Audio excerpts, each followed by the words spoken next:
Hello student, welcome back to my channel Sarvan lecturer. आज हम लोग क्लास 10 जो आपका हिंदी है उसका इंपॉर्टेंट क्वेश्चन देखने वाले हैं। जो स्टूडेंट गलतियां करते हैं गद्यांश कैसे हल किया जाता है, इसमें कुछ ना कुछ स्टूडेंट गलतियां कर देते हैं जो बोर्ड एग्जाम में फुल मार्क अचीव नहीं कर पाते हैं। तो आज के इस वीडियो को देखो, आप लोग गद्यांश भी सॉल्व करना सीख जाओगे, जो आपका पद्यांश है वो भी आप लोग बहुत अच्छे से सॉल्व करना सीख जाओगे और बहुत सारा चीजें जो इस वीडियो में बताया जाएगा।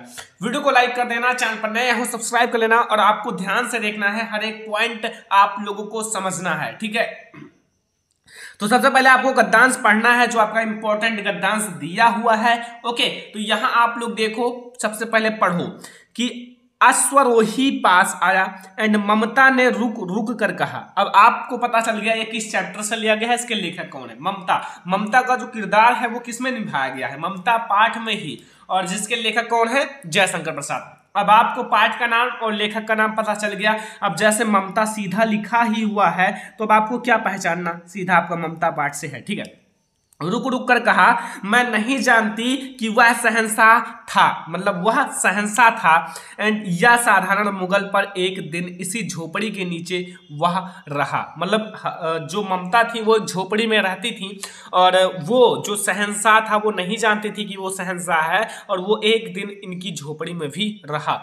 मैंने सुना था कि वह मेरा घर बनवाने की आज्ञा दे चुका था, यानी कि वो जो शहंशाह था वो इनका घर बनवाने के लिए आज्ञा दिया था, और मैं आजीवन अपनी झोपड़ी के खोदे जाने के डर से भयभीत रही एंड भगवान ने सुन लिया। मैं आज इसे छोड़े जाती हूँ एंड तुम मकान बनवाओ या महल, मैं अपने चिर विश्राम गृह में जाती हूँ। देखो, ममता जो थी बहुत ज़्यादा बूढ़ी हो चुकी थी और वो मतलब मरने की अवस्था में थी, और तभी ये सारी चीज़ें हुई हैं और लिखा भी है बहुत अच्छे से, ठीक है। अब वही कह रही है, आप चाहे यहाँ मकान बनवाओ या फिर महल, मुझे तो अब रहना नहीं है, मैं सीधा मतलब अपने विश्राम गृह में जा रही हूँ या जाती हूँ।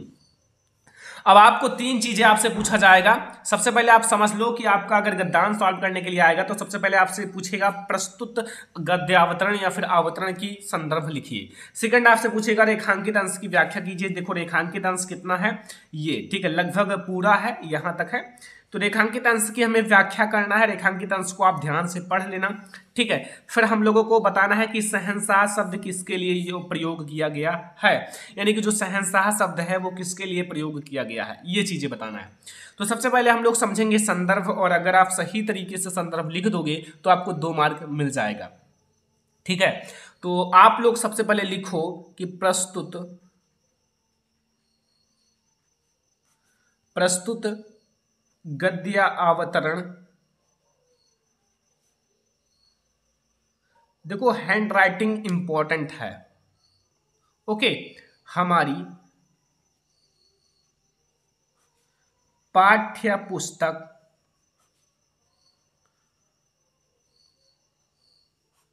अब आपको ब्लैक पेन उठाना है, ठीक है, और यहां आपको कॉमा में लिखना है हिंदी। देखो, ब्लैक एंड ब्लू का आपको मिलाकर बढ़िया से संदर्भ लिखना है, तभी एग्जामिनर समझेगा हाँ बच्चे ने पढ़ा है, ठीक है। कि गद्य खंड, इसे आप लिख दो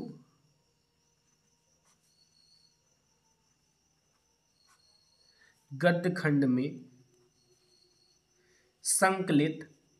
अब आपके जो चैप्टर का नाम है वो क्या है, जल्दी से बताओ, बहुत अच्छे से बता रहा हूं, ऐसे ही आप सीख लो लिखना, ठीक है। ममता, क्या चैप्टर का नाम है, ममता, ठीक है।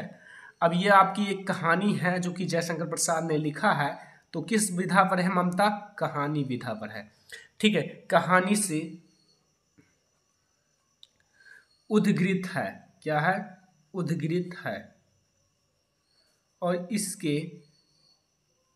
इसके जो लेखक हैं, कौन, लेखक जो हैं कौन है, छायावादी युग, ये कौन है, यहां से आपको बहुत सारी चीजें पता चल गई कि छायावादी युग के लेखक कौन है, आपके जयशंकर प्रसाद जी हैं, ठीक है। और छायावादी युग के प्रावर्तक माने जाते हैं, प्रावर्तक किसको, जयशंकर प्रसाद जी को, प्रावर्तक श्री जयशंकर प्रसाद जी, श्री जयशंकर प्रसाद हैं, ठीक है।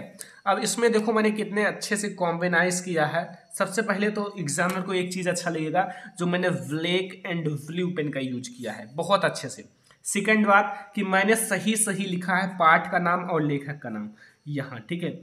ये चीजें बहुत अच्छा लगेगा एग्जामिनर को। और आपको एक काम करना है कि आप दो तरीके से लिख सकते हो, एक तो पाठ का नाम लेखक का नाम लिखकर आप भी संदर्भ लिख सकते हो अगर ऐसा नहीं लिखना आता, ठीक है।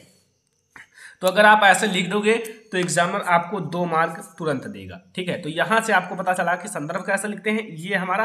अब हम लोग देखेंगे इसकी व्याख्या, ठीक है। व्याख्या आपको कितना समझना है, सबसे पहले आप समझ लो जो रेखांकित अंश है। यहां से अश्वरोही पास आया, ममता ने रुक रुक कर कहा, मैं नहीं जानती कि वह शहंशाह था या साधारण मुगल, पर एक दिन इस झोपड़ी के नीचे वह रहा। मैंने सुना था कि वह मेरा घर बनवाने की आज्ञा दे चुका था। मैं आजीवन अपनी झोपड़ी के खोदे जाने के डर से भयभीत रही एंड भगवान ने सुन लिया, मैं आज इसे छोड़े जाती हूँ। तो फिर हम लोग इसका अच्छे से व्याख्या करेंगे। समझना क्या है ये आपको बता रहा हूं। देखो व्याख्या आप हेडिंग डालो, फिर आपको क्या लिखना है, देखो लिखना है कि श्री जयशंकर प्रसाद जी कहते हैं, ये जो इसके लेखक हैं वो जयशंकर प्रसाद जी हैं, और कहते हैं कि ममता ने अश्वरोही को बुलाकर उससे कहा, क्या कहा कि उस व्यक्ति ने मेरे घर का नवनिर्माण करने का आदेश अपने एक अधीनस्थ को दिया था। यानी कि जो उनके झोपड़ी में एक दिन रहा, उन्होंने मतलब अपना जो इनका घर बनवाने का ऑर्डर दिया था, क्योंकि इनका घर जो था एक झोपड़ी का था, ठीक है। एंड मैं अपनी पूरी जिंदगी में इस भय से भयभीत रही कि कहीं मैं अपने इस मामूली घर से भी बेघर ना हो जाऊं। मतलब ममता यही सोचती रही कहीं मेरा ये भी घर न टूट जाए और हमारे पास रहने के लिए कुछ ना रहे। यही सोच में वो भयभीत थी कि कहीं मेरा ये मामूली सा घर से भी ना मैं बेघर हो जाऊं। लेकिन ईश्वर ने मेरी प्रार्थना सुन ली और मुझे जीवित रहते बेघर होने से बचा लिया। जब तक मैं जीवित रही तब तक मुझे मतलब घर से बेघर यानी कि बेघर होने से बचा लिया, और आज मैं इस घर को छोड़कर जा रही हूं, अर्थात अब मेरे जीवन का अंत समय निकट आ गया है। मतलब उनके जीवन का जो अंतिम समय है वो निकट आ गया है, और तुम यहाँ पर मकान बनवाओ अथवा महल, मुझे कोई चिंता नहीं। अब तुम चाहे यहाँ मकान बनवाओ चाहे महल, मैं इस घर को छोड़कर जा रही हूँ, क्योंकि अब मैं अपने उस घर में जा रही हूं जहां मुझे अनंत काल तक विश्राम प्राप्त होगा। ये आपको लिखना है। फिर आप लोगों को ये व्याख्या लिखना है। व्याख्या आप लोग अपने मन से जैसा लिख पाओ वैसा लिखो अच्छे से। फिर एक प्रश्न भी पूछा है कि शहंशाह शब्द किसके लिए प्रयोग किया गया है, तो मैं यहाँ आपको बता दूं कि जो आपके शहंशाह शब्द है वो मुगल सल्तनत थे कि बाबर के पुत्र और अकबर के पिता हुमायूं के लिए प्रयोग किया गया है। इन दोनों के लिए, एक तो बाबर के पुत्र और एक अकबर के पिता जो हुमायूं थे उनके लिए प्रयोग किया गया है। तो इस प्रकार से आपको गद्यांश को सॉल्व करना है। अगर आप ऐसे सॉल्व करोगे तो 6 मार्क आपको फुल मिलेगा, कोई दिक्कत नहीं होगा। अब हम लोग सीखेंगे कि पद्यांश कैसे हल करें। अब पद्यांश को आप लोग सीख लो आखिर कैसे किया जाता है, ठीक है। यहां आप लोग देखो लिखा क्या है। सबसे पहले ये देखो, यहां देखो क्या लिखा हुआ है कि नर की अरु नल नीर की गत एक ही करी जोए, और जेतौ नीचे होए चले तेतह ऊंचे होए। देखो बहुत ज्यादा इंपॉर्टेंट है आपके बोर्ड एग्जाम के लिए, और अगर आप ध्यान से नहीं करोगे तो यही सब आप छोड़कर चले आओगे। देखो यहां मैं आपको बता दूं कि यहां क्या कहना चाहता है कि नर की अरु नल नीर की गति एक ही करी जोए, और जेतौ नीचे होए चले तेतौ ऊंचे होए। देखो यहां दो चीजों का कंबाइन किया गया है, तुलना किया गया है। नल का मनुष्य से तुलना किया गया है। कैसे किया गया है ये तो आपको पता होना चाहिए कि जो नल होता है, नल को जितना नीचे गाड़ा जाता है ना, मतलब जितनी नीचे उसकी पानी जितने नीचे से आती है ना, उतना ही अच्छा रहता है, ठीक है। ये बताया गया है उतना ही अच्छा रहता है, उतना ही ऊंचा उठता है। और जो मनुष्य जो होता है वो जितना नीचे मतलब नम्रता से किसी के साथ मिलता है, दया की भावना होती है, वो भी मनुष्य बहुत आगे जाता है, आगे उठता है। अभी मैं आपको सब कुछ समझाऊंगा, कोई दिक्कत नहीं है। आपको ऐसा नहीं है कि नहीं समझ में आएगा, ओनली 2 मिनट आपको समझना है और आपको समझ में भी आ जाएगा। सबसे पहले आपको संदर्भ लिखना है। सबसे पहले बताओ ये किस पाठ से लिया गया है, इसके कवि कौन है। कवि नहीं पता होगा आप लोगों को, और अगर आपको पता है तब तो बहुत अच्छी बात है, आपके लिए बहुत अच्छी बात है। और अगर आपको नहीं पता है कोई दिक्कत नहीं, मैं आपको सब कुछ समझाऊंगा। सबसे पहले आप समझो पाठ का नाम आपका जो है वो है भक्ति, और जो लेखक हैं वो हैं आपके विहारी, ठीक है, विहारी लाल। तो सबसे पहले आपको मैं देखो जिस तरीके से बता रहा हूँ वैसा भी लिख सकते हो, और अगर आप अपने तरीके से लिखना चाहते हो तो वैसा भी लिख सकते हो। प्रस्तुत दोहा जो है कविवर, अब यहाँ विहारी जी को मैं ब्लैक से लिखूंगा क्योंकि विहारी, ठीक है, ये लेख कवि हैं इस चैप्टर के, ठीक है। विहारी द्वारा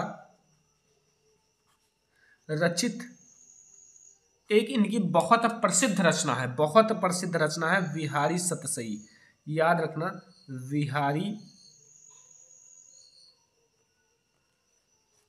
सतसई, ठीक है, देख लेना बिहारी सतसई, ठीक है। विहारी सतसई से हमारी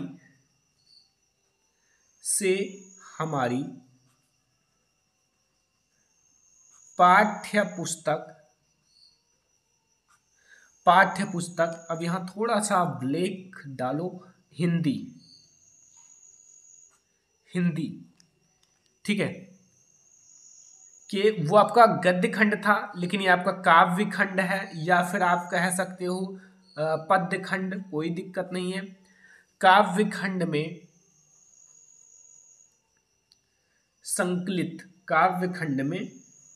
संकलित भक्ति, आपका कौन सा चैप्टर का नाम है? भक्ति, याद रखना, क्योंकि इसी में बच्चे गलती कर देते हैं। देखो अगर आपको चैप्टर का नाम नहीं आता तो फिर आपको संदर्भ में कोई फुल मार्क नहीं देगा, हो सकता है कि आपका काट दे, ठीक है। शीर्षक से उद्धृत है, ठीक है, तो ये याद रखना, पाठ का नाम, लेखक का नाम अगर आप सही लिखोगे तभी आपको संदर्भ में फुल मार्क यानी कि 2 में 2 मार्क मिलेगा, नहीं तो आपको कोई नहीं देगा फुल मार्क, क्योंकि आपको पता है कि जब सही लिखोगे और ब्लैक आप यूज करोगे तो ब्लैक जो होता है वो हाईलाइट हो जाता है कि हाँ ये चीज़ बच्चे ने लिखा है, हाईलाइट हो जाता है। तो फिर अगर आप गलत लिख दोगे तो फिर कैसे चलेगा काम, फिर आपको नहीं मिलेगा। यह प्रसंग देखो, इसमें प्रसंग बताया गया है कि प्रस्तुत दोहे में बताया गया है कि मनुष्य जितना नम्र होता है उतना ही ऊपर उठता है, उतना ही ज्यादा मतलब आगे जाता है, ये चीज बताया गया है। व्याख्या में आपको बहुत अच्छे से समझाऊंगा, ऐसा है नहीं कि आपको समझ में ना आए, बस इतना बड़ा व्याख्या है। पहले आप व्याख्या हेडिंग डालना बोर्ड एग्जाम में, नीचे ब्लैक से अंडरलाइन कर देना, फिर लिखना कविवर विहारी का कथन है, यानी कि कवि विहारी जी का कहना है कि मनुष्य की और नल के जल की समान स्थिति है। जो मनुष्य है और नल की जल है, जो नल का जल है उसकी समान स्थिति होती है। जिस प्रकार नल का जल जितना नीचे होकर बहता है, नल का जो जल होता है जितना नीचे से पानी ऊपर आता है, जितना नीचे से उतना ही ऊंचा उठता है, जितना मतलब नीचे से होकर आता है उतना ही ऊंचा उठता है। और उसी प्रकार मनुष्य जितना नम्रता का व्यवहार करता है उतनी ही अधिक उन्नति करता है।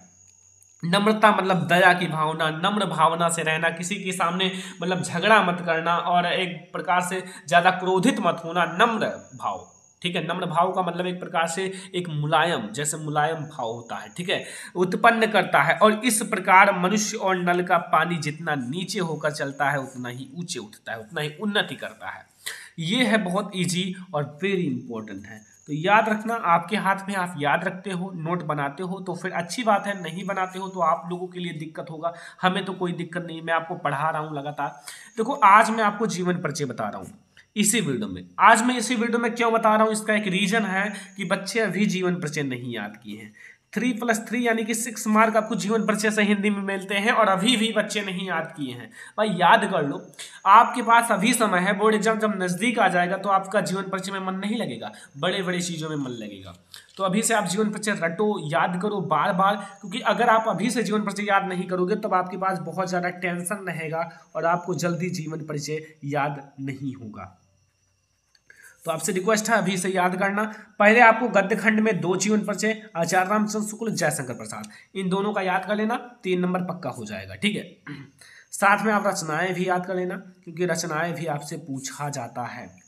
ये आपको लेखक का जीवन परिचय याद करना है। कवियों का आपको 3 जीवन परिचय बता देता हूँ। यहाँ पद्य खंड में आपको 3 नंबर का जीवन परिचय आएगा, रचनाएं भी साथ में आएगा, सूरदास, तुलसीदास, महादेवी वर्मा, यहाँ इन 3 का याद कर लो, वहाँ आप उन 2 का याद कर लो, फिर आपका क्लियर हो जाएगा नंबर, कोई दिक्कत नहीं रहेगा, ठीक है। 5 जीवन परिचय, 5 जीवन परिचय, मेनली 5 VIMP जीवन परिचय याद करना है, जो बोर्ड एग्जाम में इसी में से आएगा। तो यहाँ से आपको मैंने बहुत सारी चीज़ें समझा दिया और आई होप कि आपको समझ में भी आ गया होगा। समझ में आया हो, वीडियो को ज़्यादा से ज़्यादा लाइक करो, शेयर करो अपने फ्रेंड्स के साथ, चैनल पर नए हो सब्सक्राइब कर लो। और ये वीडियो आज के लिए बहुत है, क्योंकि आज अगर आप इतना पढ़ लेते हो तो समझो हिंदी में आपने काफ़ी पढ़ लिया, ठीक है। और फिर आप लोग अगले दिन आप लोगों को और अच्छी टॉपिक पढ़ाया जाएंगे। तो इस वीडियो को ज़्यादा से ज़्यादा लाइक करो, शेयर करो अपने फ्रेंड्स के साथ, चैनल पर नए हो सब्सक्राइब कर लो। Thanks for watching this video.